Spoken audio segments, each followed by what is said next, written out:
বাচ্চা, সংসার, অফিস, ওয়ার্কআউটের সময়টাই কই।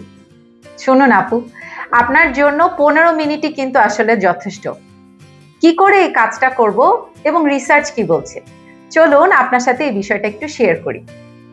অনেক রিসার্চেই দেখা গেছে ছোট ছোট ভাগে এক্সারসাইজ করলেও, যাকে বলি এক্সারসাইজ স্ন্যাকিং, হেলদি বেনিফিট প্রায় একটানা ওয়ার্কআউটের মতনই কিন্তু পাওয়া যায়।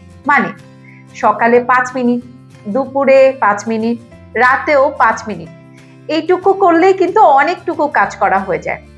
আপনারা বিজি মম এবং আমার যত বিজি মম ক্লায়েন্টরা আছে তাদের ক্ষেত্রেও আমি হোম ওয়ার্কআউটের ক্ষেত্রে এই ফর্মুলাটা ফলো করতে পারি।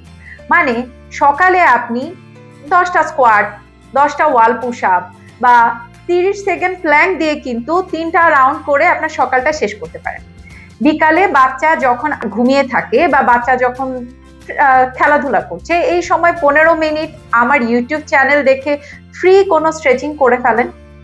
রাতে ঠিক খাওয়ার পরেই একটু লাইট হেঁটে নেন, একটু কাফ রাইজ করেন।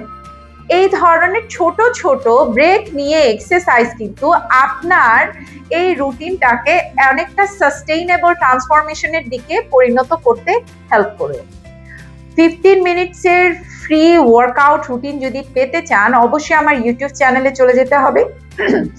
ওখানে কিন্তু আপনি 15 মিনিটসের অনেকগুলো without any equipment free exercise video পেয়ে যাবেন, যেটা আপনার বডির সাথে, রুটিনের সাথে, স্ট্যামিনার সাথে যেটা স্যুট করবে সেরকম একটা ওয়ার্কআউট আপনার জন্য চুজ করে প্রত্যেকদিন করে ফেলতে পারেন।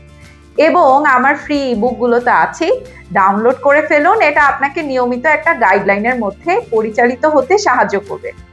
ফ্রি ইবুকগুলো ডাউনলোড করে 3টি ইবুক ডাউনলোড করলেই কিন্তু আমার সাথে আপনি ফ্রি একটা সেশনে 15 থেকে 30 মিনিটের ফ্রি সেশনে বসে যেতে পারছেন।